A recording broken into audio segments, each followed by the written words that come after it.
On nous dit que ces guerres sont locales. Mais qui ramène les armes? Qui finance? Aujourd'hui, on lève le voile sur l'ingérence, les dealers d'armes et les contrats dissimulés qui maintiennent la violence. Prépare-toi à des chiffres et des noms et dis-moi en commentaire si tu pensais la même chose.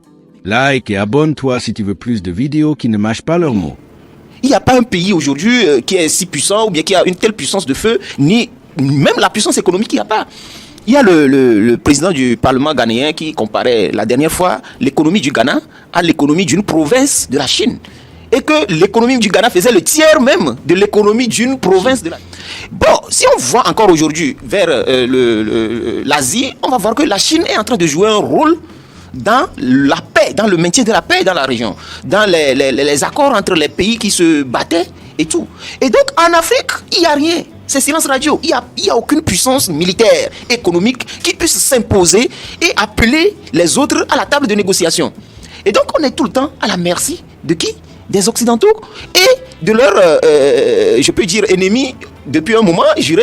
Et le conflit que eux ils mènent entre eux vient se retrouver chez nous et c'est nous qui nous entretuons. Les armes, je l'ai déjà dit, les armes que les forces utilisent en Afrique, comme, que ce soit les terroristes, que ce soit ceux qui sont en guerre actuellement au Soudan ou dans d'autres pays, ces armes-là ne sont jamais fabriquées chez nous. Qui leur fournit les armes? Pourquoi? Selon quel canal? Par quel financement? Tant qu'on n'aura pas résolu ces questions, on n'aura pas de paix.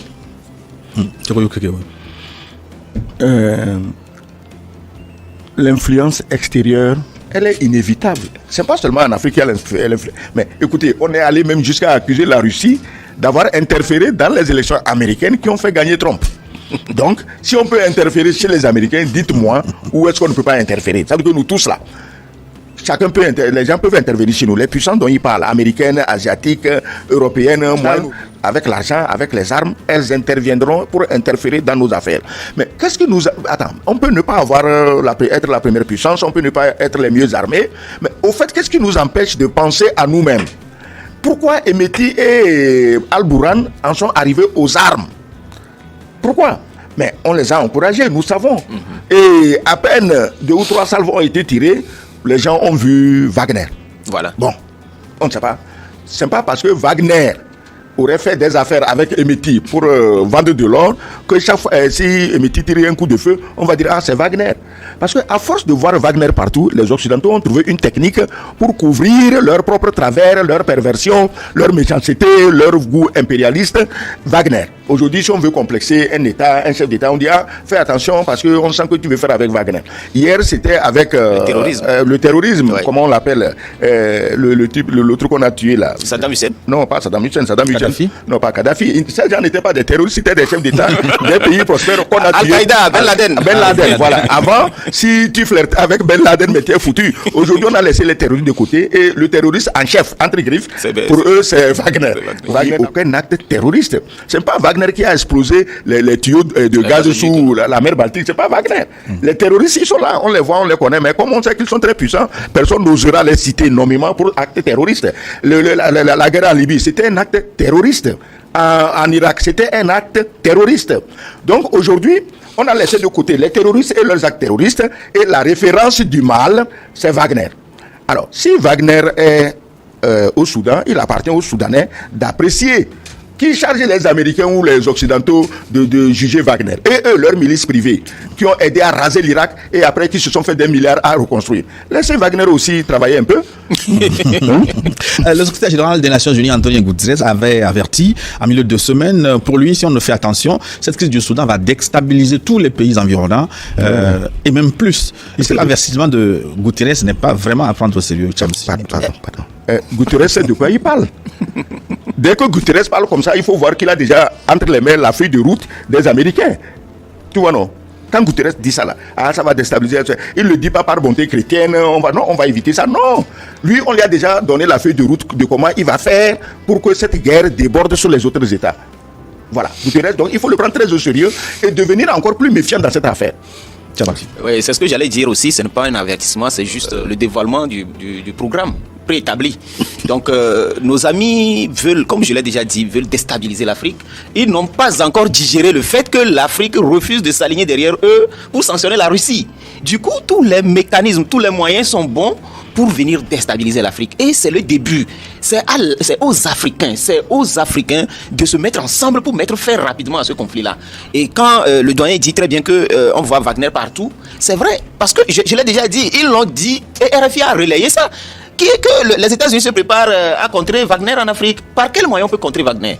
Revenons par exemple au programme qu'on a dit, qui a permis à la Russie de signer un accord pour mettre une base au niveau du port au bord de la mer Rouge.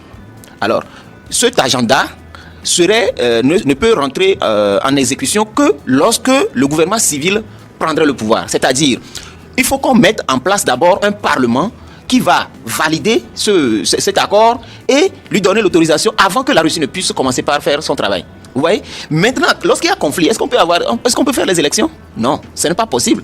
Donc, et on avait prévu le 6 avril justement pour commencer par préparer les élections. Et c'est dans la foulée que la guerre a éclaté. Du coup, on a intérêt à faire tout notre possible. Les pays africains ont intérêt à faire tout leur possible. Et quand je dis ils ont intérêt à faire tout leur possible, on ne peut contrer l'influence des autres pays qu'en ayant une puissance, qu'en ayant la puissance financière et militaire.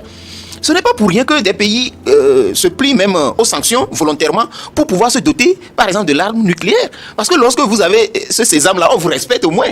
Vous voyez, la Corée du Nord, quoi qu'on dise, la Corée du Nord est respectée.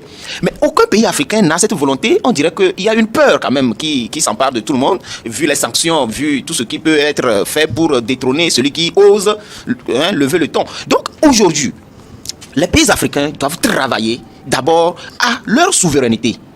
Ça, c'est le 1. Le 2, l'unité africaine est une obligation. L'unité africaine que nous avons aujourd'hui, ce n'est pas l'unité africaine des peuples, non. Il n'y a que des gens guidés par l'intérêt qui se sont rassemblés et qui prennent l'argent, par exemple, des Européens, des Américains, pour aller en mission, se vaquer à des occupations, et juste comme ça.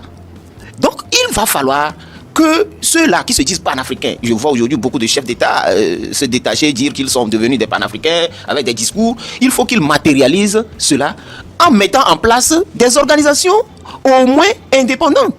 Et quand on va parler d'organisations indépendantes, c'est qu'au moins on accepte de mettre de l'argent sur la table. Si tous les pays africains mettaient ne serait-ce que 1% de leur budget annuel sur la table pour financer l'Union africaine, je ne pense pas que l'Union africaine dépendrait autant encore des Occidentaux, des Européens, pour son budget de fonctionnement et jusqu'à recevoir des ordres directement de ne pas intervenir dans tel ou tel conflit. Et ils sont là, ils croisent les bras, ils regardent.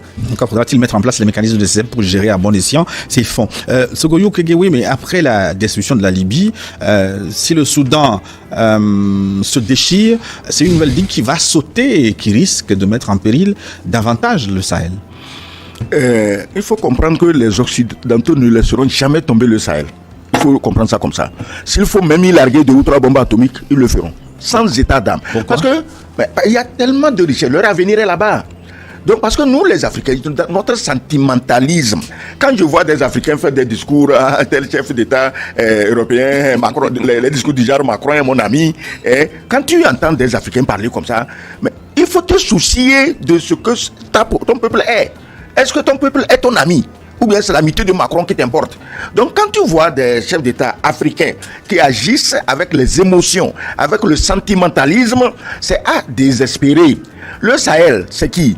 C'est justement les principaux pays comme le Mali, le Burkina, le Niger. Mais regardez dans quelle comédie macabre, sinistre, le Niger se met aujourd'hui quand un président comme Bazoum, mais un homme général, un homme qui n'a même pas l'intelligence d'un enfant de 2 ans. Et en plus, c'est un voleur, ce général, qui vilipende le Mali et le Burkina, c'est un voleur. Il s'appelle quoi, Tarkaou, Barkaou, machin. C'est un voleur, je vais te dire pourquoi je le traite de voleur. Parce qu'il est en train de détourner l'héritage de son frère. C'est-à-dire que son frère est mort et lui veut voler cet héritage aux enfants du frère. Donc il se dit, en faisant cette déclaration, et la justice s'est déjà intéressée à l'affaire. En faisant cela pour montrer que lui soutient Bazoum, il soutient les Américains, les Français, ils vont interférer dans la justice pour lui permettre de voler impunément ses propres cousins. Donc un homme comme ça, je ne sais pas comment on devient général au Niger, mais il n'a même pas de quoi être soldat de première classe. Parce qu'un militaire, sans être un juge, sans être un gendarme, il a la notion de la justice et de l'équité. Quand tu voles tes cousins, tu n'as plus le droit de te faire passer pour un général et d'aller incriminer aujourd'hui les pays qu'en Afrique nous considérons comme modèle. Le Burkina et le Mali sont le seul espoir des Africains de s'en sortir un jour. Maintenant, si Bazoum et ces généraux fantoches, tarés, comme dirait Kérékou, des intellectuels tarés, avec ces généraux tarés, ils ne sont pas tous tarés, je parle spécifiquement du voleur, là, d'héritage, du détourneur d'héritage, c'est de lui. Les autres généraux maliens, nigériens, ils n'ont rien à se reprocher. Mais quand Bazoum, un homme parle comme ça, mais on aurait dû apprendre qu'il est en prison. Mais tu l'as laissé. Alors, quand des généraux, on ne dit pas un caporal, on ne dit pas un sergent, on ne dit pas un adjudant, un lieutenant, un capitaine, un commandant. Quand un général parle comme ça et agresse des pays voisins et les met en garde, parce qu'il sait déjà ce que ses amis, puisqu'il dit qu'eux sont amis de la France, de l'Angleterre, des États-Unis, de l'OTAN, donc et il leur dit indirectement ce que ses amis sont en train de préparer contre ces nations souveraines. Mais toi, Bazoum, ou bien tu es d'accord avec lui, ok, tu n'es pas d'accord avec lui, ces galons de général, enlève-les, ça va nous rassurer nous tous. La réalité est dure. Intérêts étrangers, vente d'armes et rivalités géopolitiques prolongent les souffrances. Dis-moi ce que tu penses. Qui devrait être tenu responsable? Quelle solution locale prioriserais-tu? Écris ton avis dans les commentaires, débattons avec respect. Si cette vidéo t'a éclairé, partage-la pour que d'autres comprennent.